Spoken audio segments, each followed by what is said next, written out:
Bonjour Clément. Ça va bien, ouais. Magnifique, donc là on est face à l'excellence de tes produits à toi. C'est ça, Ouais. je produis tout en plein champ, en agroécologie et labellisé bio. Toi, sur Voilà. tous les fruits et légumes que tu produis, t'as vraiment une charte sur le bio. Oui, je vais même plus loin que le bio, c'est plus un aspect commercial qui peut donner une indication aux clients, comme quoi on ne met pas de pesticides et qu'on respecte un cahier des charges, mais j'essaye d'aller plus loin en m'appliquant l'agroécologie, donc de cultiver des légumes le plus écologiquement possible. Et pour ça, j'essaye de ne pas utiliser de tracteur, donc de tout faire à la main, de ne pas utiliser de plastique jetable, de choses comme ça, de favoriser la biodiversité sur ma ferme pour ne pas traiter même avec des traitements naturels qu'on a le droit en bio, des choses comme ça. Donc voilà, c'est ce que je m'impose à moi parce que c'est vraiment ce qui me motive. Si je fais pousser des légumes, j'ai envie que ce soit le plus sympa pour la planète, quoi. Vu les mots habités que tu emploies sur tes légumes, on imagine que tu fais ça depuis toujours. Eh ben non, ça fait que depuis 2 ans. Donc là, c'est ma 2e vraie saison. Et avant, j'étais ingénieur pendant 10 ans dans l'industrie. Des industries un peu polluantes. Et on va dire que j'ai voulu contrebalancer ça en me disant, ok, peut-être que pendant des années, j'ai fait un peu de mal à la planète en favorisant l'industrie. Et si on lui faisait un peu du bien en faisant pousser des légumes et en nourrissant le plus sainement possible les gens autour de moi. Et généralement, c'est sur le marché, en local, ou est-ce que chez toi aussi, à la ferme, les gens viennent Non, ça fait pas assez longtemps que je vends pour pouvoir drainer des personnes sur ma ferme. Donc je fais plusieurs marchés. D'accord. Par contre, ma philosophie un peu, c'est de produire là où je vis et de vendre là où je vis aussi.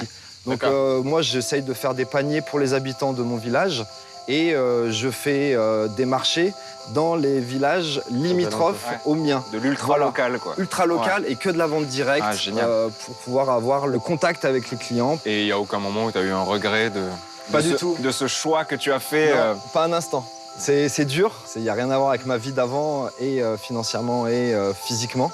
Mais jamais j'ai regretté un seul instant, quoi. Ta récompense est là aussi. Ouais, carrément, ouais. Et puis là, franchement, le produit, quand vous goûtez, que vous trouvez ça bon. Toi aussi, t'as ton potager, Julien. Moi, j'ai mon potager aussi. J'ai pas la même production, si tu veux. Moi, j'attends mes courgettes, j'attends mes aubergines et mes tomates commencent à arriver tout doucement. Puis la satisfaction de voir pousser tes légumes, c'est aussi un truc qui est incroyable. Moi, j'ai les souvenirs, la première fois que j'ai fait mes semis et que je les ai plantés et que j'ai eu, soit mes premières tomates, mes premiers poivrons, etc. Il y avait une joie. Je suis sûr que tu les as préparés différemment. Évidemment, tu jettes beaucoup moins, tu veux tout utiliser. T'as pas du tout le même rapport avec une tomate ou une courgette que t'as fait pousser toi. Bon, Julien, est-ce que ça t'inspire? Écoute, ma confiance est aveugle envers ton travail. Toi, je sais pas si tu peux ressentir la même chose concernant ma cuisine, mais tu sais que depuis que je suis revenu vivre ici, je cuisine beaucoup plus. Et je mange beaucoup plus sainement aussi. Et donc, forcément, quand je vois les courgettes, je pense à un truc que je fais assez souvent qui est super, particulièrement quand il fait chaud comme ça.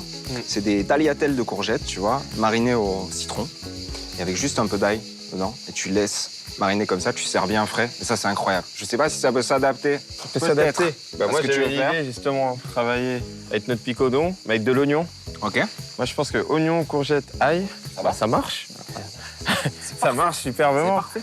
Alors, on a dit courgettes. On a dit. Et tu disais oignon. Oignon. Alors l'oignon, d'oignon l'oignon des Cévennes et... Ouais, alors là, c'est de l'oignon jaune, donc un oignon nouveau. Tu vois, c'est beau, ça, comme ça, là, on va le cuire. Donc ça, tu veux quoi? Tu veux le cuire entier? Ouais. Et après, le garnir dedans? Ouais, enlever le cœur, c'est ça. On va le cuire entier. Et ensuite, on va retirer le cœur et le garnir. Puis on pourra même utiliser la fan. Je pense pour se faire une huile ou juste comme ça, dans tes, justement, dans les tagliatelles de courgettes. Et du coup, les courgettes... Moi, la grise, je l'aime bien parce que je trouve qu'elle a moins d'eau. Ouais. Elle est plus dense. C'est justement, c'est bien, elle garde du croquant et tout. Donc on part là-dessus? Ouais, on part là-dessus. Mais on peut prendre, on va prendre toutes les couleurs, comme ça va être joli. À l'œil, ça sera bon. À l'œil, ça va être très beau. On va avoir quelque chose de très flashy. Et prendre de l'oseille. Ouais, c'est ce que... Tu m'as parlé de citron et l'acidité de l'oseille naturelle dans la feuille. Juste comme ça, ciselé. Ça va être incroyable. Ajouter dedans au dernier moment. Ça va rajouter encore l'acidité, ça va ramener un peu de profondeur. Un plat. Super. Tenez. Hop. Merci pas notre picodon. Hop. Un plat. On est bien là. Et bravo pour le choix que tu as fait. Parce que merci pour ça ces fait plaisir. encouragements. J'espère que votre recette sera bonne. Salut Clément, merci. Salut, au revoir. Maury et Julien Doré.